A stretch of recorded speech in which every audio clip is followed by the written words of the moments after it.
Public is not neutral ground. It is a hunting field. The moment you step outside, selection begins, not by cameras, by eyes. Every pause is measured, every word is weighed, every movement is scanned for leakage. You think you are walking, you are being read. Posture, pacing, eye contact, reaction speed. These are not habits, they are signals. Signals decide rank before language appears, before intent is explained, before value is proven. The unaware man believes public space is social. That belief makes him prey. He talks too freely, laughs too fast, explains too early. Each reaction is payment. Each explanation is confession. Crowds do not listen for truth. They listen for instability. Instability invites pressure. Pressure reveals hierarchy. Attackers are not strong. They are insecure performers. They throw jokes like probes, comments like hooks, accusations like bait. They are not attacking you. They are testing cost. If you react, you pay. If you defend, you bleed. If you explain, you kneel. Public space rewards containment, not kindness, not openness. Silence collapses their economy. No reaction means no profit. When you do not move, rooms hesitate. When you delay, eyes adjust. When you remain unreadable, targeting fails. This is observer danger. Stillness becomes threat. Most men leak without knowing it. They perform comfort. They radiate need. Selection finds them quickly. You are not here to be liked. You are here to survive hierarchy. Public is not a place to express. It is a place to withhold. And those who withhold are never chosen as victims. Revealing intent is surrender before contact. The moment you announce a plan, power leaks. Energy drains. Authority dissolves. You think you are sharing. You are inviting sabotage. Plans spoken aloud lose pressure. The nervous system relaxes prematurely. Execution weakens. Validation replaces discipline. Applause replaces progress. Attackers hear opportunity. Insecure performers smell relevance. They do not block you directly. They delay you, distract you, poison timing. Every announced goal becomes a public target. Crowds begin measuring you against your words. Miss once, credibility fractures. Miss twice, hierarchy collapses. Silence does the opposite. Silence compresses energy. Mystery creates authority. Delay builds weight. When you do not announce, observers speculate. Speculation amplifies presence without effort. This is prediction armor. No schedule, no promise, no visible direction. Targeting fails when variables disappear. The operator moves without witnesses. The performer needs mirrors. Announcing plans is a confession of need. Need collapses rank. Power does not reward intention, it rewards arrival. Execution speaks once. Silence speaks constantly. When results appear without warning, rooms recalibrate. Crowds hesitate. Comparison freezes. That pause is leverage. Mystery is not manipulation. It is containment. Containment terrifies insecure systems. They cannot plan around you. Plans are maps. Maps help enemies move unseen, arrive complete. Let results violate expectations. Let silence do the intimidation. Authority is not declared, it is discovered, too late. Complaining is not expression, it is confession of lost command. The moment you complain, hierarchy updates. Not morally, biologically. Pain spoken publicly becomes weakness registered. The crowd does not hear injustice, it hears instability. Leaders endure, performers broadcast.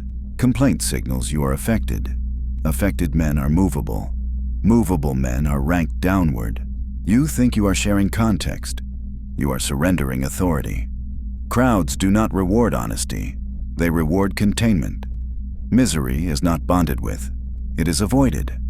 When you complain, observers do not lean in. They step back. Distance increases. Relevance decays. This is primal biology. Weak signals attract extraction, not protection. Attackers listen carefully. They do not empathize, they catalog. Every complaint hands them leverage. They now know where pressure breaks you. That knowledge invites repetition. This is why insecure performers complain loudly.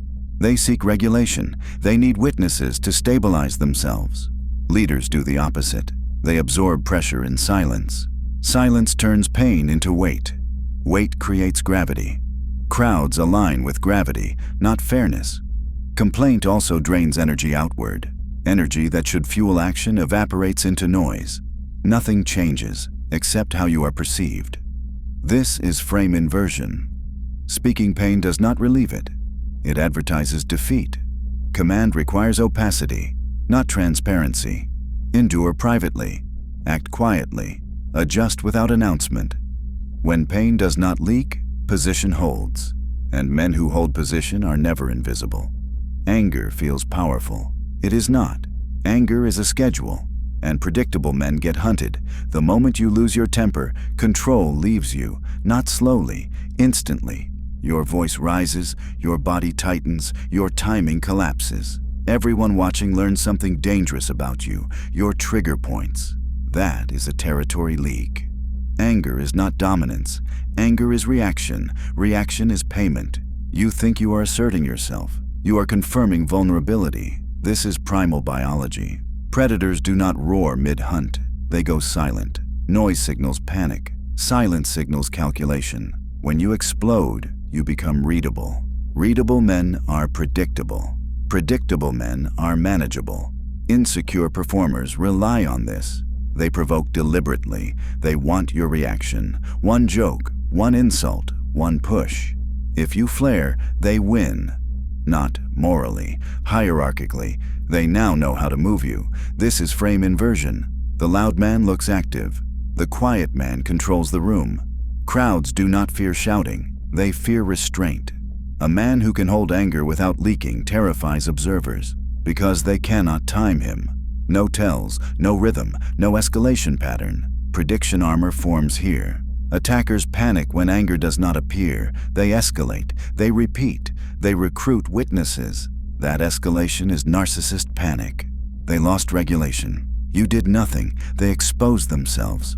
Quiet dominance creates observer gravity. Rooms bend toward the unmoved. The angry man performs. The quiet man occupies. One is a clown with volume. The other is a blade sheathed.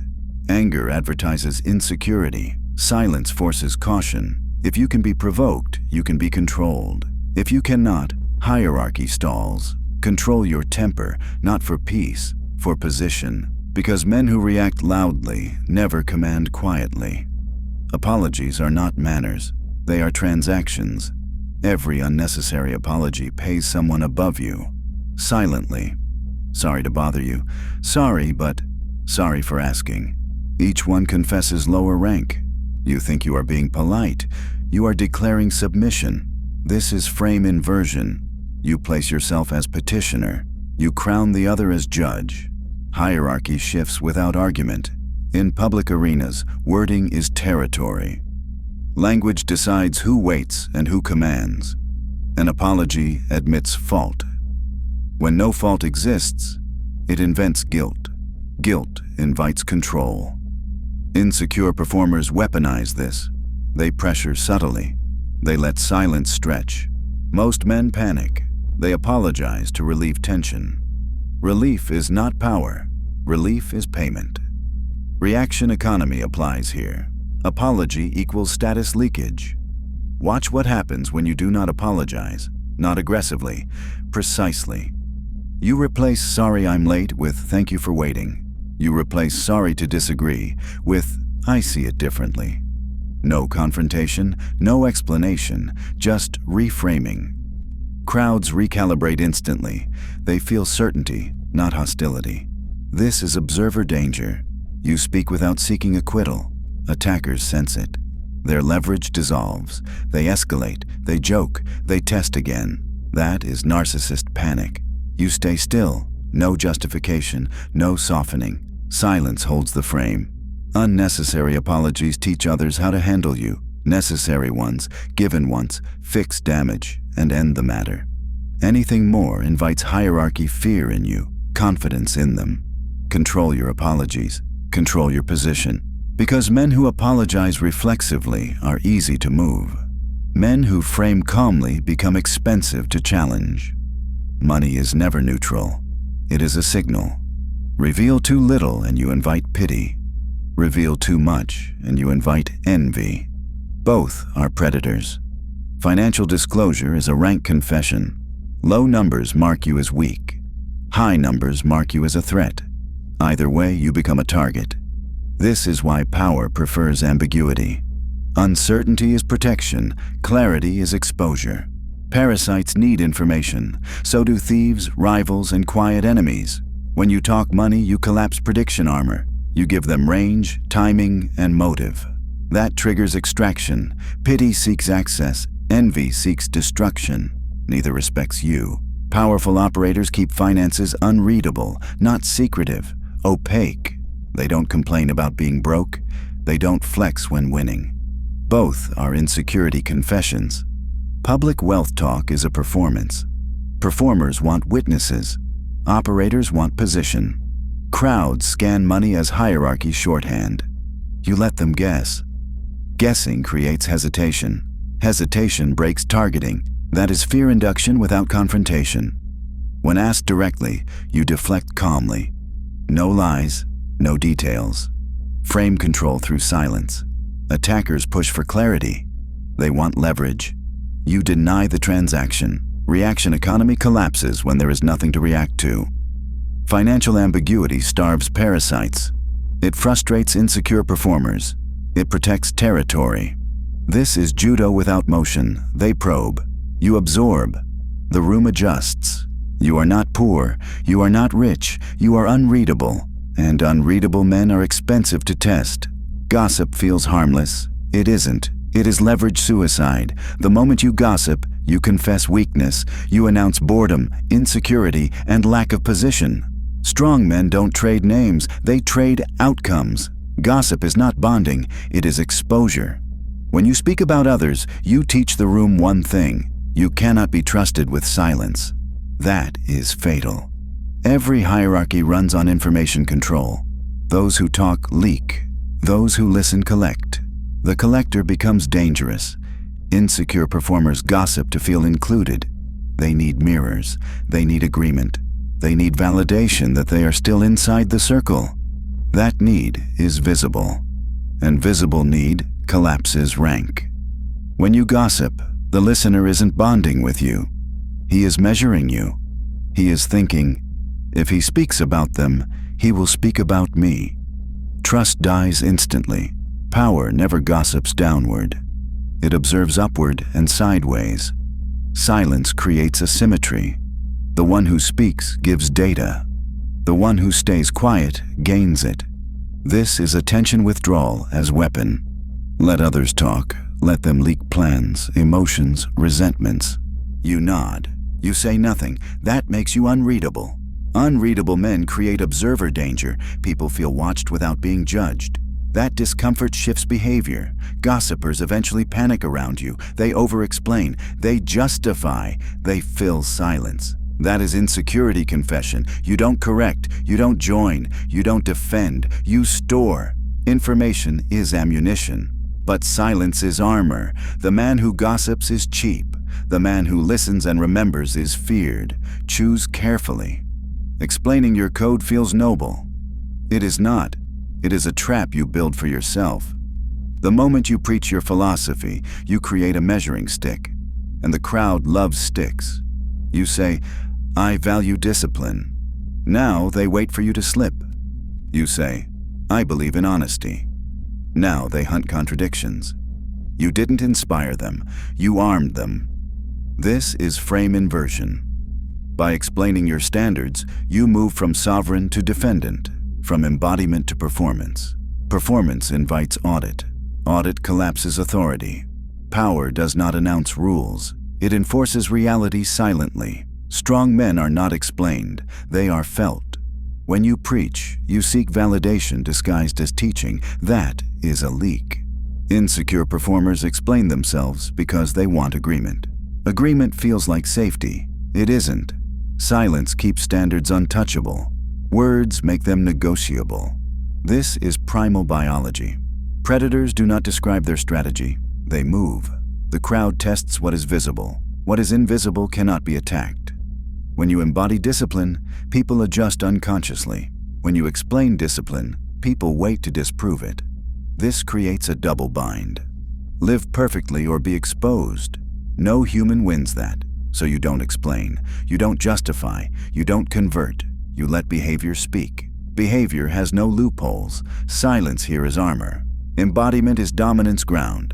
Those who understand will approach quietly. Those who don't will reveal themselves by mocking. Either way you win. Your code lives in action, not language, and that makes it untouchable. Vulnerability in public is sold as courage. It is not. It is a blueprint. When you expose wounds publicly, you don't heal. You provide coordinates. Hierarchy does not respond to pain with mercy. It responds with opportunity. This is primal biology. Blood and water does not attract help. It attracts teeth. When you cry, confess, overshare, or unravel in public, you invert rank. You move from operator to resource. Your story becomes raw material. Your weakness becomes leverage. Attackers don't need to imagine where to strike. You handed them the map. This is why mockery sharpens after vulnerability. This is why support later becomes control. Insecure performers collect your pain as insurance. They smile. They remember. This is identity collapse. Public vulnerability turns you into a predictable system. Predictable systems are harvested. Silence, by contrast, removes data. No data means no targeting. No targeting means hesitation. That hesitation is power. You don't deny pain. You contain it. You don't erase wounds. You let them become scars. Scars signal survival, not weakness. They imply battles already won. This is the final identity shift. You stop seeking relief through exposure. You start building armor through containment, private processing, public composure. The crowd adjusts automatically. They don't know why. They just feel it. The man who bleeds publicly is managed. The man who carries scars quietly is feared. You don't disappear, you harden, and hierarchy makes room for you without asking permission.